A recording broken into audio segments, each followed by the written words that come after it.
The soldiers mocked the old man with a robotic leg, until the general called him Marshal.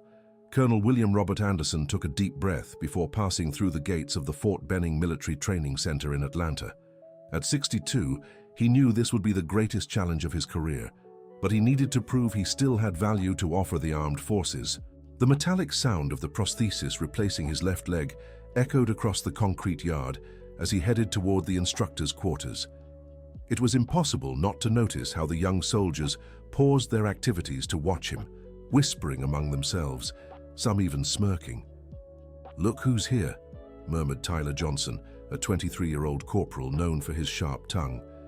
"Seems like they sent us a broken robot to train us." The other soldiers in the platoon chuckled softly, but William pretended not to hear. He had served 40 years in the United States Army, participated in peacekeeping missions in Afghanistan, and led operations on the Mexican border. That prosthesis was the result of an accident during a rescue mission, but the details were classified information few knew.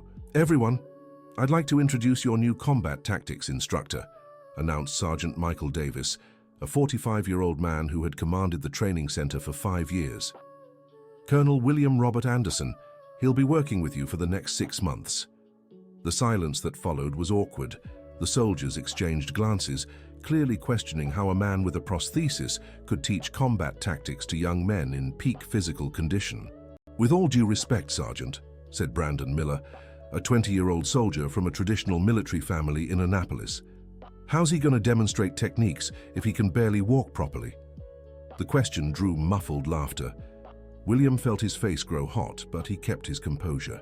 He'd faced far worse in his career. "Soldier Miller, Colonel Anderson has more combat experience than all of you combined," replied Sergeant Davis, visibly irritated. "I suggest you show proper respect." "Of course, Sergeant," Brandon answered, his tone making it clear his words were just protocol. That first week, William tried to adjust to the training center's routine. During mornings, he observed the soldiers' physical exercises, always a few steps behind due to his prosthesis. The afternoons were dedicated to theory lessons, where his experience truly shone. "In an urban rescue operation," William explained, pointing to the tactical map he'd drawn on the board, "you must consider multiple escape routes. Never rely solely on the original plan." The soldiers listened attentively when he spoke about theory, but the atmosphere shifted completely during practical demonstrations. When William tried to demonstrate a firing stance or a cover movement, the prosthesis sometimes locked up or made mechanical noises that sparked whispers and smirks. "It looks like the robot's malfunctioning again," Tyler whispered to his buddy Connor Williams during one such demonstration. Connor, a 22-year-old from a humble family in Kentucky, laughed at first, but something in the colonel's determined gaze left him increasingly uneasy. Things worsened during the second week when William decided to join the soldiers' morning run. He knew he couldn't keep up, but wanted to show he was willing to try. 500 meters in, the prosthesis began making a strange noise. William tried to ignore it, but the mechanism was clearly malfunctioning. The soldiers behind him started mimicking the metallic sound, sparking laughter across the platoon. "Ding, ding, ding, ding," Tyler mimicked, followed by the laughter of the others. Dear listener, if you're enjoying the story, don't forget to like and especially subscribe to the channel. It helps us a lot as we're just starting out. Now back to the story. The situation became unbearable when the prosthetic locked up completely, and William Robert fell to the ground in the courtyard in front of all the soldiers. The silence lasted only a few seconds before laughter erupted. "Looks like someone needs to call maintenance," Brandon shouted, sparking another wave of laughter. William Robert slowly got up, adjusted his prosthetic, and kept walking toward the barracks. His dignity was shaken, but his determination remained unbroken. He'd faced far worse in war zones. That night, alone in his room, William Robert received a visit from Margaret Thompson, the 58-year-old nurse who worked in the training center's infirmary. She had served as a military nurse for over 30 years and knew the challenges of the career well. "Colonel, may I come in?" she asked, knocking gently on the door. "Of course, Mrs. Thompson. Please come in." The nurse entered carrying a cup of hot coffee and sat in the chair across from the colonel's desk. "I know it's been tough," she said in a motherly tone. "Those boys haven't learned respect yet." "I can't blame them," William Robert replied, absently shuffling papers on his desk. To them, I'm just a crippled old man who shouldn't be here. You're wrong, Margaret shook her head. Some of them are already starting to question their own behavior. I noticed Private Connor didn't laugh today when you fell. It was true. Connor Williams had been the only one to step forward to offer help, though William Robert had politely declined. The young man from Kentucky seemed different from the others, carrying a maturity that perhaps came from his humble background. They need time to understand, the nurse continued, but you can't give up. I know your story, Colonel. I know what you're capable of. William Robert looked at her curiously. Margaret had served at multiple military bases and had access to information few possessed. What exactly do you know about my story? I know you didn't lose that leg in some ordinary accident, she replied with a mysterious smile. And I know there's much more to your career than what's written in public reports. Before William Robert could respond, Margaret stood and headed for the door. Be patient, Colonel. The truth always comes out at the right time. The next morning, Sergeant Davis announced there would be an endurance competition between platoons. It was an obstacle course that would test not just physical strength, but also strategy and teamwork. Each platoon may include an instructor as an honorary member, the sergeant explained. It's a tradition here at the training center. The soldiers exchanged uneasy glances, clearly uncomfortable with the idea of having William Robert on their team. Brandon Miller was the first to speak up. Sergeant, with all due respect, Colonel Anderson could get seriously hurt in this competition. Maybe it's best if he just observes. The decision is the Colonel's, the sergeant replied, looking directly at William Robert. All eyes turned to the Colonel, who remained silent for a few seconds, weighing his options. He knew participating was a huge risk to his credibility if he couldn't complete the course. But he also knew refusing would be seen as admitting defeat. I'll participate, he said finally, his voice firm. The soldiers sighed, clearly worried about their team's performance. The competition was scheduled for the end of the week, giving William Robert Anderson a few days to prepare. During those training days, William Robert practiced alone in the early morning hours before the soldiers woke up. He tested the limits of his prosthesis, adjusted the settings, and even developed alternative techniques to overcome obstacles that would be impossible to conquer conventionally. Connor Williams watched him from a distance during these morning sessions.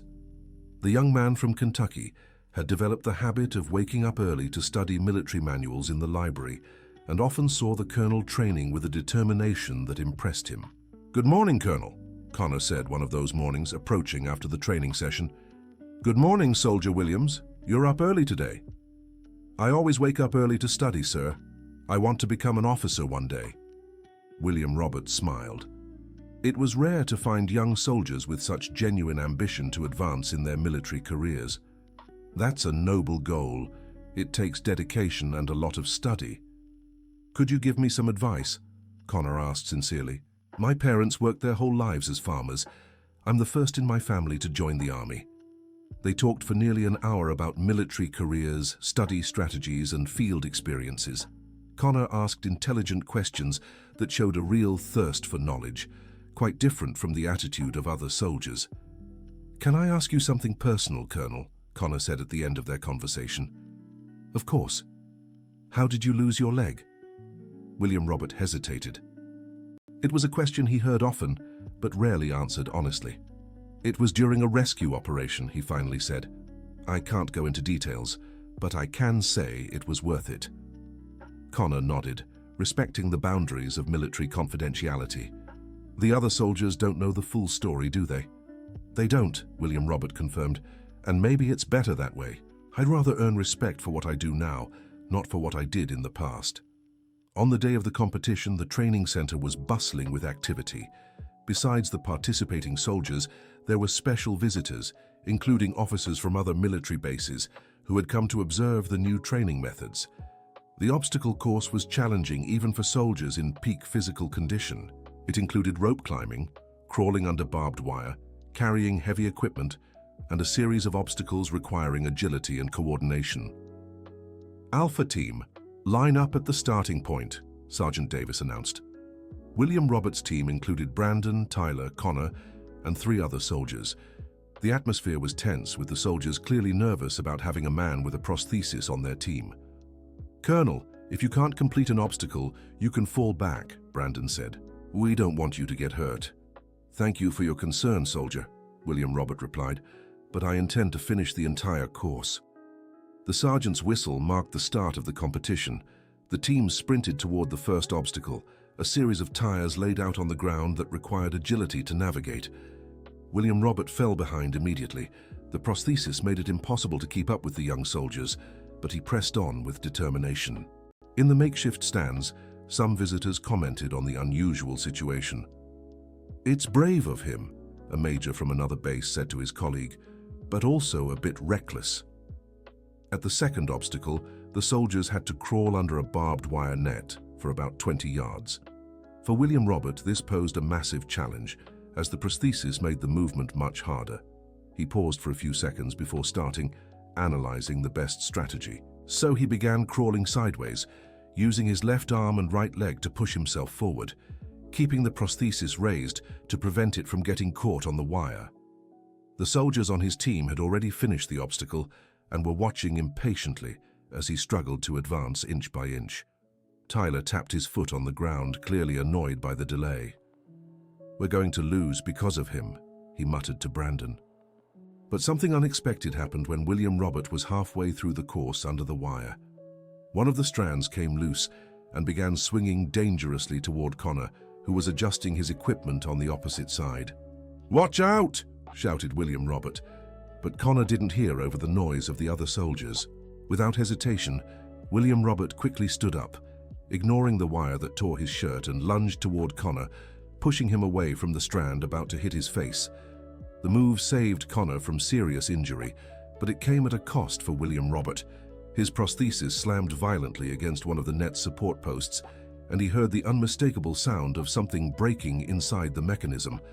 "Colonel!" Connor yelled, rushing to help him. "I'm fine," said William Robert, trying to stand. "Keep going with the competition." But when he tried to take a step, the prosthesis didn't respond properly. The impact had damaged an internal component, making it nearly impossible to walk normally. The other soldiers on the team gathered around, seeing the situation had become untenable. "Colonel, you need to stop," said Brandon, genuinely concerned now. "It's not worth hurting yourself further." William Robert looked at the remaining course. There were still over 500 meters left, with obstacles including climbing and jumps. With the damaged prosthesis, continuing would be almost impossible. For a moment, he considered quitting. It would be the sensible decision, and no one could blame him for it. But then he remembered Margaret's words about not giving up, and how Connor had begun to genuinely respect him. "You all keep going," he said, removing his belt and using it to strap the prosthesis in a way that kept it more stable. "I'll go at my own pace." "But Colonel," Brandon started to protest. "That's an order, soldier," William Robert said firmly. "You have a competition to win." The soldiers hesitated, but finally continued running toward the next obstacles. William Robert was left alone, determined to finish the course, even if he was the last to arrive. Dear listener, if you're enjoying the story, take a moment to like and especially subscribe to the channel. It helps us a lot as we're just starting out. Now, continuing. What happened next would become legend at the Fort Benning Military Training Center. William Robert began overcoming obstacles in ways no one had imagined possible. On the 3-meter climbing wall, instead of trying to climb normally, he used a momentum technique he'd learned decades ago in special ops. He pressed his back against the wall, braced his good leg against the opposite side of a nearby obstacle, and literally walked up the wall to the top. It was a risky move requiring arm strength and precise knowledge of physics, but it worked. On the balance beam, where soldiers had to cross a wooden beam suspended 2 meters off the ground, William Robert took a completely different approach. Instead of trying to walk across, he hung beneath it and crossed using only his arm strength. Soldiers who had already finished their sections of the course stopped to watch. Some spectators in the stands also noticed the unconventional methods William Robert was using. "Where did he learn those techniques?" asked a visiting major to Sergeant Davis. "I have no idea," replied the sergeant, equally impressed. "I've never seen anything like this in the training manuals." In the weight-carrying obstacle, where soldiers had to carry a 50-kilogram sandbag for 100 meters, William Robert came up with a clever solution. He tied the bag to his back in a way that distributed the weight evenly and began hopping on his good leg, using the prosthetic only for balance. It was slow, but it worked. More importantly, it showed a level of determination that was starting to impress even his harshest critics. Tyler, who had been one of the cruelest in his mockery, watched silently as William Robert approached the final obstacle. Connor stood beside him, clearly moved by the display of courage. "Man," Tyler murmured to Connor, "I couldn't do what he's doing even with 2 good legs." The last obstacle was a 5-foot-high wooden barrier that soldiers usually cleared with a simple jump. For William Robert, it was perhaps the greatest challenge of the entire course. He stood still for a few seconds, studying the barrier. His prosthetic was nearly useless now, held in place only by the makeshift belt. His strength was at its limit after almost an hour of intense effort. But then, something extraordinary happened. Brandon Miller, the soldier who had been one of the most skeptical about the colonel's abilities, appeared beside the barrier. "Colonel," he said, "can I help?" William Robert looked at the young soldier, surprised by the offer. "I thought you didn't believe in me, Private Miller." "I was wrong, sir," Brandon replied sincerely. "Very wrong." Other soldiers began gathering too. Connor came running, followed by Tyler and the rest of the team. Even soldiers from other teams stopped to watch. "We could form a human ladder," Connor suggested. "You climb on our backs and get over the barrier." "No," William Robert said firmly. "I need to do this alone." The soldiers respected his decision but stayed close, ready to help if needed. William Robert stepped back a few feet from the barrier, took a deep breath, and started running. With his good leg, he jumped as high as he could, reached the top of the barrier with his hands, and used every ounce of strength left in his body to pull himself up. It was a move that demanded every last fiber of his endurance. For a moment, it seemed impossible. His arms trembled from the effort, and the prosthetic felt like a block of concrete. But then, with a determined grunt, he managed to swing one leg over the barrier. The rest was easier.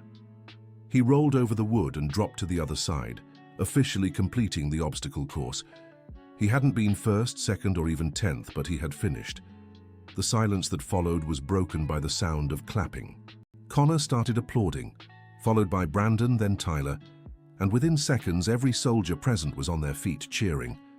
William Robert slowly stood up, dirty, sweaty, and clearly exhausted, but with a smile he couldn't contain. He had proven something important to himself, and it seemed to the soldiers as well. "Colonel Anderson," Brandon said, stepping forward with tears in his eyes, "I want to apologize for everything I said and did.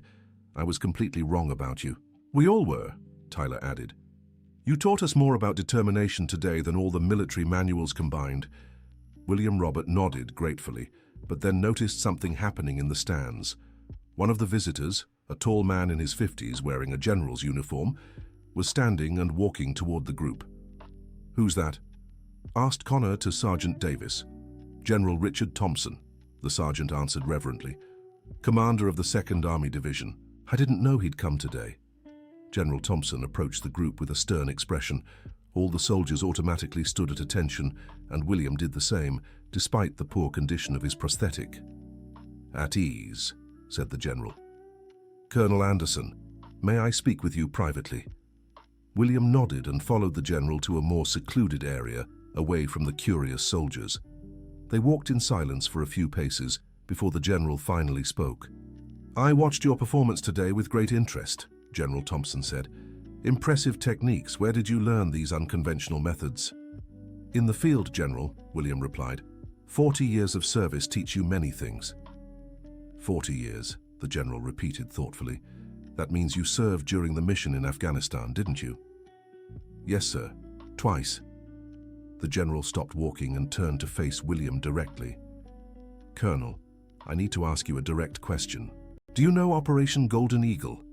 William felt his blood run cold. That name was highly classified, known only to a very limited number of people. Only those who had directly participated in the operation should have known it. "I do, sir," he answered cautiously. "Then you know I was there too," the general said quietly. First Lieutenant Richard Thompson, 12th Infantry Platoon. The pieces began falling into place in William's mind.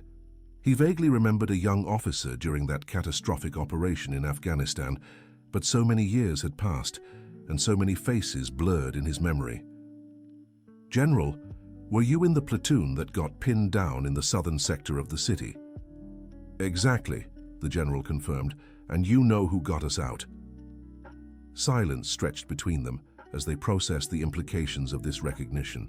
Operation Golden Eagle had been an extremely dangerous rescue mission where an entire platoon of US soldiers had been surrounded by armed local factions in a district of Kabul. Colonel, the general said, his voice thick, I need to know exactly who I'm speaking to. What was your rank during Operation Golden Eagle? Major William Robert Anderson, commander of the Special Operations Unit, William answered. General Thompson closed his eyes for a moment, as if trying to steady himself. Major Anderson, he finally said. The man who carried 3 wounded soldiers through 8 miles of hostile territory. The man who went back 4 times to make sure we left no one behind.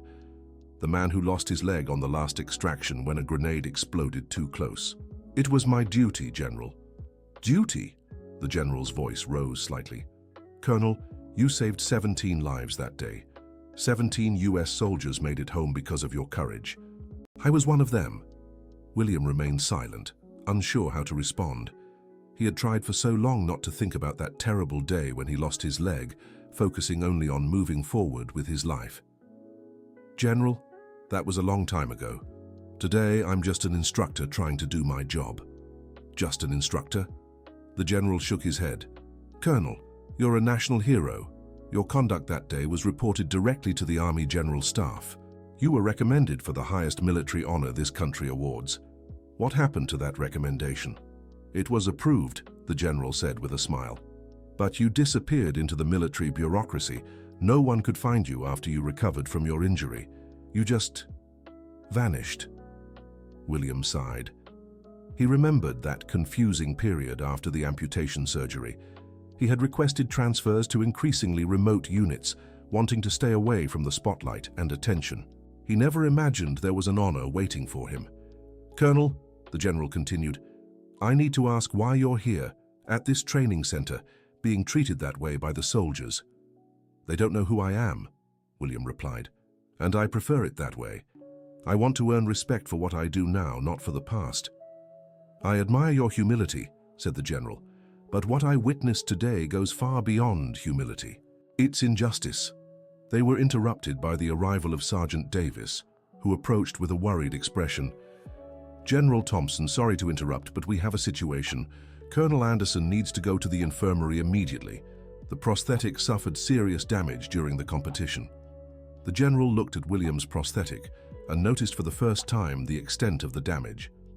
Fluid was leaking from the mechanism, and metal parts were exposed, clearly not meant to be visible.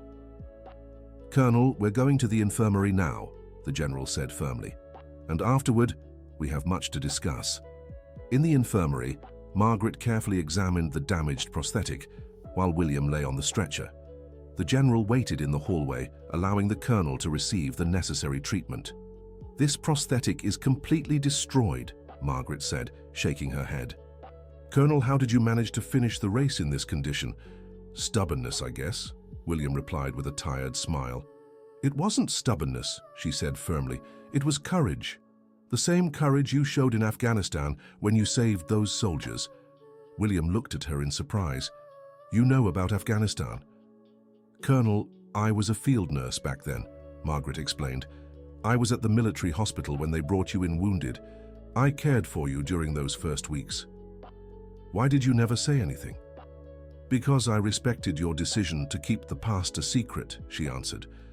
But I always knew the truth would come out one day.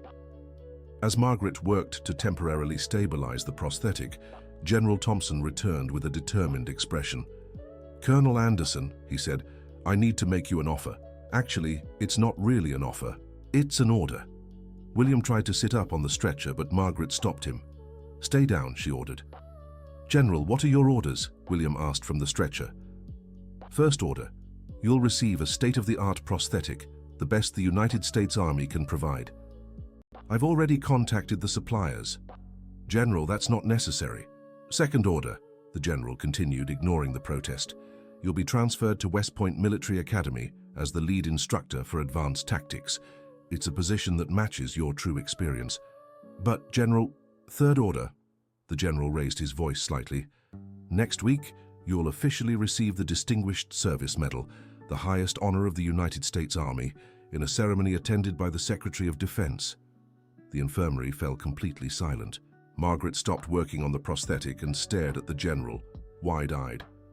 And the fourth order, the general said in a quieter voice, is that you never underestimate yourself again.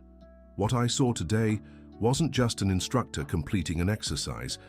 It was one of the greatest soldiers in the United States Army, proving once more why he deserves our admiration. William felt tears forming in his eyes. 40 years of military service, 20 years living with the prosthetic, and he had never received such direct and sincere recognition. General, he said, his voice breaking, I don't know what to say. No need to say anything, replied the general.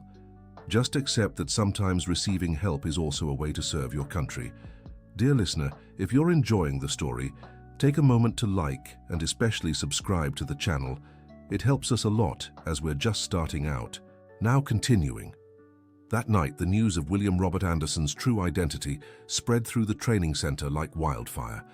The soldiers gathered in the main courtyard, discussing the day's revelations in small groups. Connor Williams was the first to knock on Williams' barracks door. When the colonel opened it, he found not just Connor but practically the entire class of soldiers behind him. Colonel, said Connor in a shaky voice, we'd all like to formally apologize. No need, replied William.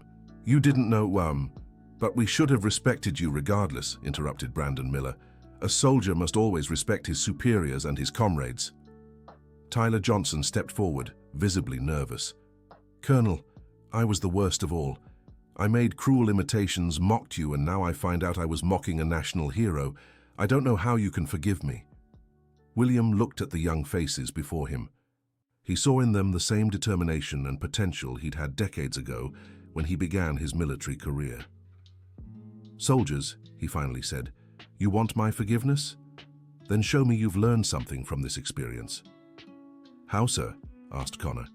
Treat all your comrades with respect, regardless of their limitations or differences. Never judge a person by their appearance or a disability. And remember, every veteran you meet likely has stories you can't even imagine. The soldiers nodded solemnly, understanding the depth of the lesson they'd been given. And now, William continued with a smile, how about helping me prepare for the weeks ahead? I have a lot of work to do to live up to the position General Thompson has offered me. The days that followed brought a complete transformation at the training center. The soldiers who had once mocked William now competed to help him and learn from him. Theoretical classes became highly sought-after events, with soldiers from other platoons asking permission to attend. Connor Williams became an unofficial assistant, helping William with research and teaching materials. The young man from Kentucky had found in the colonel the mentor he'd always sought. Colonel, Connor said during one of their preparation sessions, can I ask how you developed those unconventional techniques? Necessity, soldier, William replied. When you're in extreme situations, you learn to improvise. Every operation teaches something new. Could you teach us those techniques? Of course. In fact, I was thinking of including them in the new curriculum I'm developing for the academy. Brandon Miller, who had become one of William's most dedicated admirers, began documenting all the special lessons and techniques. His military family in Annapolis was stunned when he told them about the true instructor he'd met. Dad, Brandon said over the phone, I've been training with a living legend and didn't even know it. Son, replied his father, a retired colonel, that's a lesson you'll carry for the rest of your life. Never underestimate anyone. Meanwhile, arrangements for William's new prosthetic were moving quickly. General Thompson had personally contacted the country's top prosthetic specialists, ensuring William would receive state-of-the-art equipment. Colonel, said Margaret Thompson during one of the preparatory physical therapy sessions, this new prosthesis will completely change your quality of life. I'm looking forward to it, admitted William Robert Anderson. 20 years with basic equipment made me forget what full mobility feels like. "And are you ready for the decoration ceremony?" William sighed. The ceremony would be public, with authorities and the press in attendance. After decades avoiding the spotlight, it would be a drastic change in his life. "I'm nervous," he admitted. "I've always preferred working in the shadows." "Sometimes," Margaret said wisely, "accepting recognition is also a way to serve. Your story could inspire other veterans, other people with disabilities." The week of the ceremony arrived quickly. William's new prosthesis had come in 2 days earlier, and the difference was astounding. The state-of-the-art equipment allowed movements he hadn't been able to make in years. "Incredible," he told Connor Williams while testing the new prosthesis. "It's like having my leg back." "How do you feel, Colonel?" "Renewed," William replied sincerely. "Ready for new challenges." The ceremony was scheduled for Friday morning in the main courtyard of the training center. Alongside military authorities, there were representatives from the civilian government, the press and veterans from different eras who had come to pay their respects. William stood in his dress uniform, the new prosthesis nearly invisible under his impeccably pressed pants. Beside him, General Thompson reviewed the final details of the ceremony. "Colonel," the general said, "there's something I need to tell you before we begin." "What is it, General?" "Along with the Distinguished Service Medal, you'll also receive a promotion. It's something that should have happened a long time ago." William looked at him in surprise. "Brigadier General William Robert Anderson," General Thompson said with a smile. "Has a nice ring to it, don't you think?" Before William could respond, the military band began playing the national anthem, marking the official start of the ceremony. Hundreds of people rose in respect, including all the soldiers who had come to deeply admire that man. General Thompson stepped up to the makeshift podium and began his speech. "We are here today to officially recognize one of the greatest heroes of the modern United States Army," he said in a clear, strong voice. "A man who dedicated 40 years of his life to serving his country, who saved 17 lives in a rescue operation in Afghanistan, and who lost his leg in an act of extraordinary courage." The silence was absolute. Even the press stopped making noise to hear every word. "But we're not just here to honor the past," the general continued. "We're here to acknowledge that true heroism isn't only in grand gestures, but in the daily determination to overcome obstacles and serve with dignity." The general paused and looked directly at William. "A week ago, I had the privilege of watching this man complete an obstacle course with a damaged prosthesis, using techniques that impressed everyone present. It wasn't just a display of physical strength. It was a life lesson in never giving up." Many in the audience were visibly moved. Margaret wiped away tears discreetly, and Connor Williams struggled to maintain his composure. "Brigadier General William Robert Anderson," General Thompson called, "step forward to receive your honors." William walked to the center of the courtyard with firm, steady steps, thanks to the new prosthesis. His posture was upright, his shoulders squared, and his expression radiated the dignity of 4 decades of military service.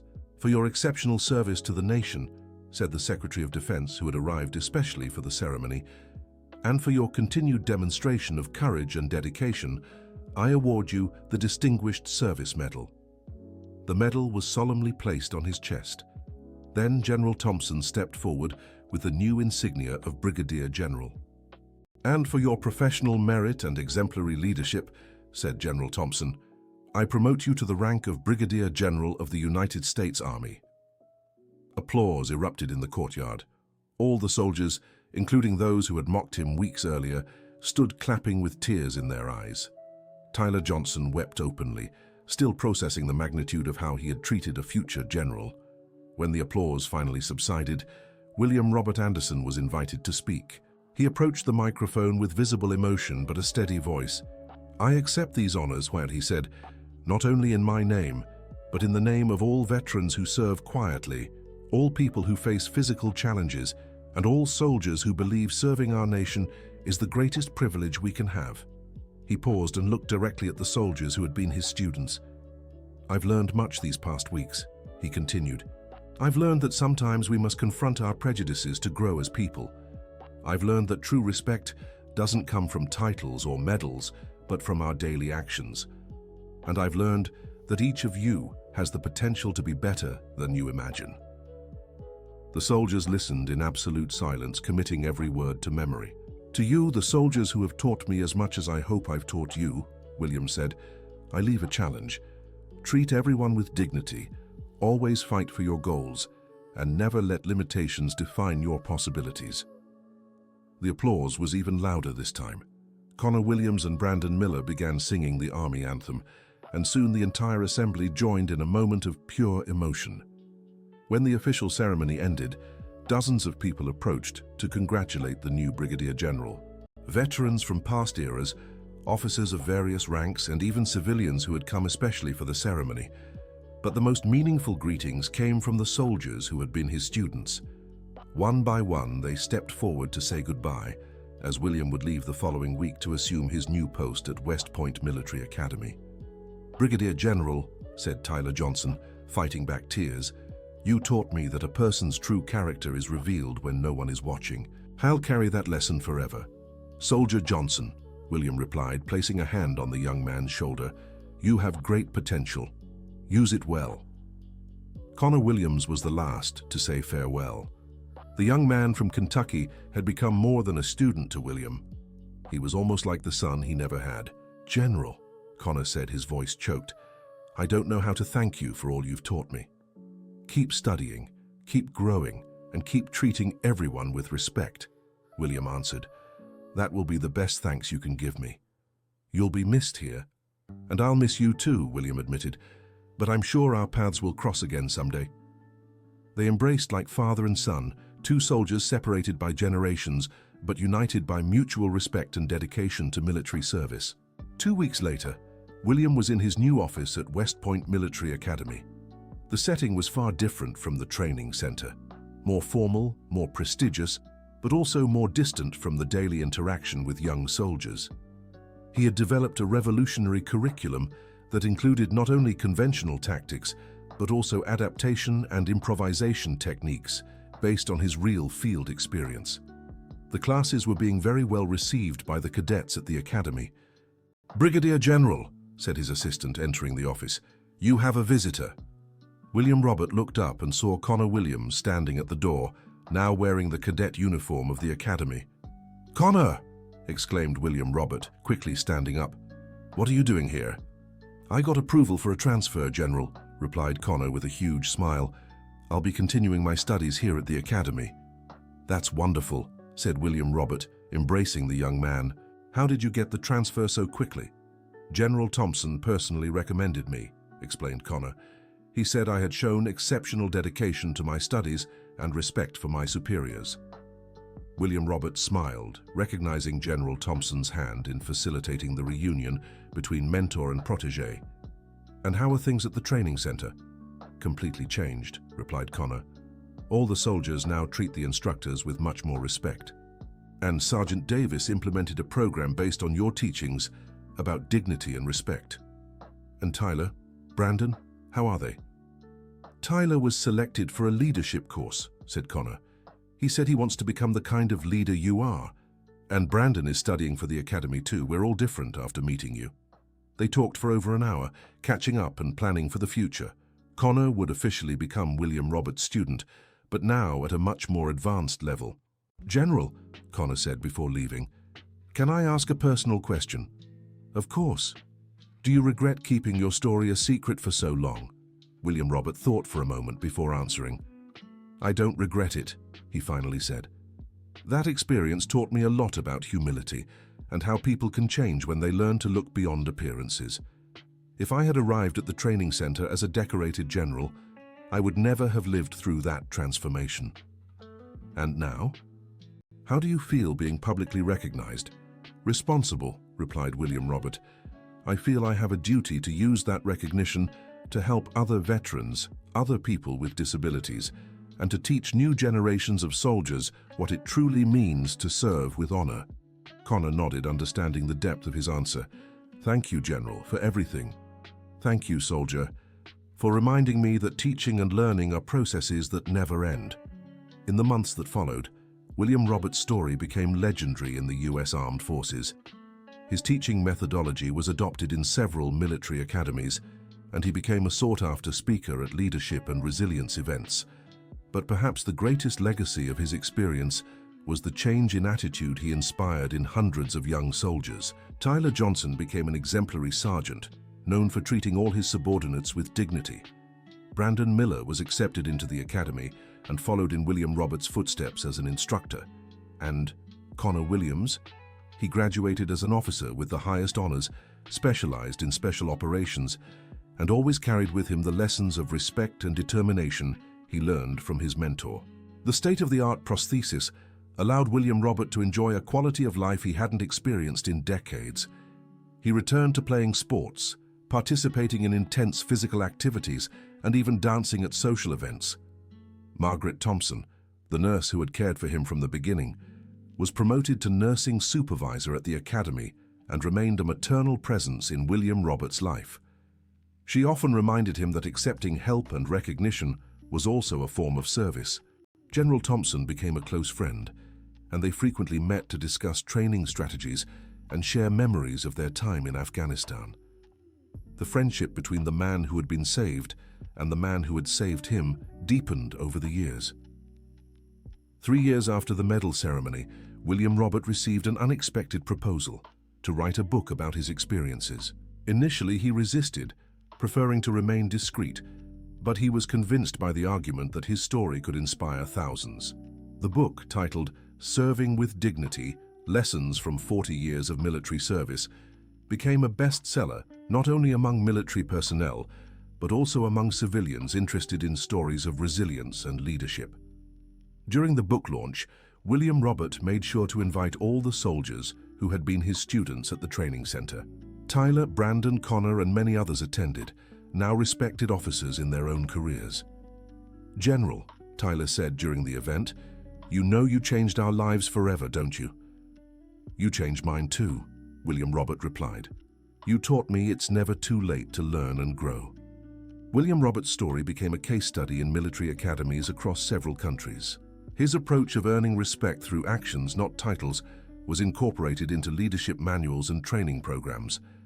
But for William Robert, the greatest recognition didn't come from medals or books.